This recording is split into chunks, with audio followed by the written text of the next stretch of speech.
रायगड, महाराष्ट्रासह देश विदेशातील ताज्या बातम्या पाहण्यासाठी मॅक्स इंडिया लाईव्ह चॅनलला सबस्क्राईब करा आणि बेल आयकॉन दाबायला विसरू नका.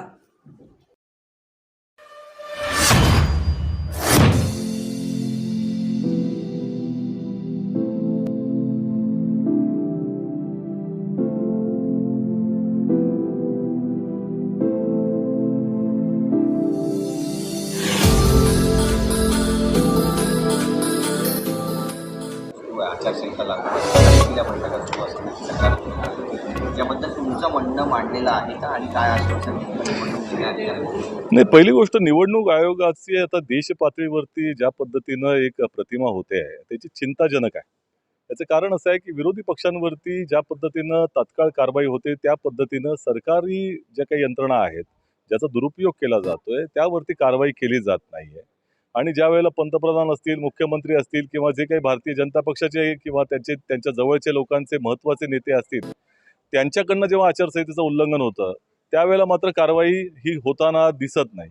आता आचारसंहिता चालू होऊन जवळपास महिन्यापेक्षा जास्त कालावधी उलटून गेला आणि त्या कालावधीमध्ये संपूर्ण महाराष्ट्रानं पाहिलं की वर्षा निवासस्थानी सातत्यानं राजकीय बैठका होत होत्या, सीट वाटपाच्या गोष्टी होत होत्या, भारतीय जनता पक्ष आणि जे शिवसेनेचे शिंदे गटाचे नेते आहेत ते भेटत होते आणि या सगळ्या गोष्टी सगळ्या माध्यमांनी त्याचं रिपोर्टिंग केलं असताना आमची अपेक्षा होती की ह्या संदर्भामध्ये निवडणूक आयोग तात्काळ स्वतःहून कारवाई करेल.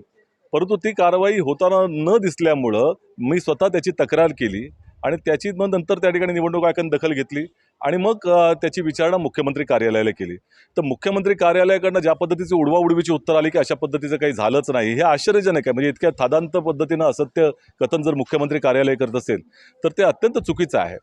तरी देखील त्या संदर्भामध्ये निवडणूक आयोगानं मला बोलवलं होतं आणि सांगितलं होतं की तुमचं मत काय आहे या संदर्भात सांगावं. आता हे सगळे जे काही पुरावे आहेत ते सार्वजनिक पटलावर आहेत, तुमच्यासारख्या सगळ्या माध्यमांनीच रिपोर्टिंग केलेलं आहे.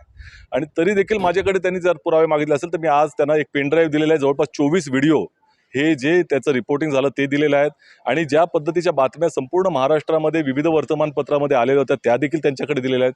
आणि आता या एवढ्या सगळ्या पुराव्यानंतर आता तरी अपेक्षा आहे की निवडणूक आयोग थोडीशी हालचाल करेल आणि या विषयावरती कारवाई करेल.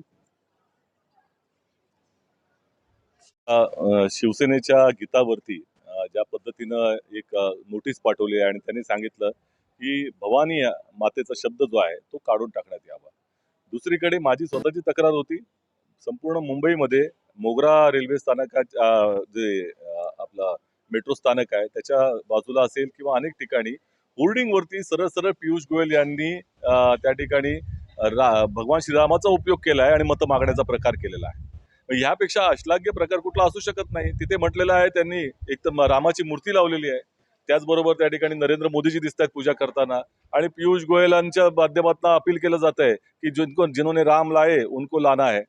ह्या जे रिप्रेझेंटेशन ऑफ पीपल्स ऍक्ट आहे त्याच्या 123 कलमाच्या 3 उपकलमा अन्वये कुठल्याही धार्मिक जे काही सिम्बॉल्स आहेत त्यांचा उपयोग करता येत नाही. धर्माचा, जातीच्या नावाने, देवाच्या नावानं तुम्हाला मतं मागता येत नाहीत.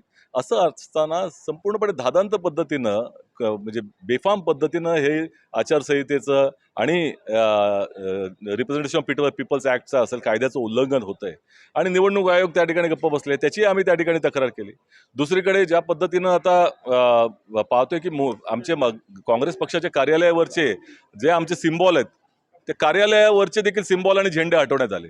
परंतु काल संपूर्ण महाराष्ट्राने पाहिलं की भारतीय जनता पक्षाच्या प्रदेश कार्यालयावरती आग लागली होती आणि तिथं ते संपूर्णपणे त्यांचे सिम्बॉल आणि ते सगळे शाबूत आहेत जसे तसे, ते मात्र तिथे मात्र कारवाई केली गेली नाही. ते हे सगळे जे ज्या पद्धतीनं एक अन्यायी पद्धतीची वागणूक ही अशा यंत्रणेकडनं अपेक्षित नाही. या सगळ्या गोष्टीचा उहापोह आम्ही त्या ठिकाणी केलेला आहे.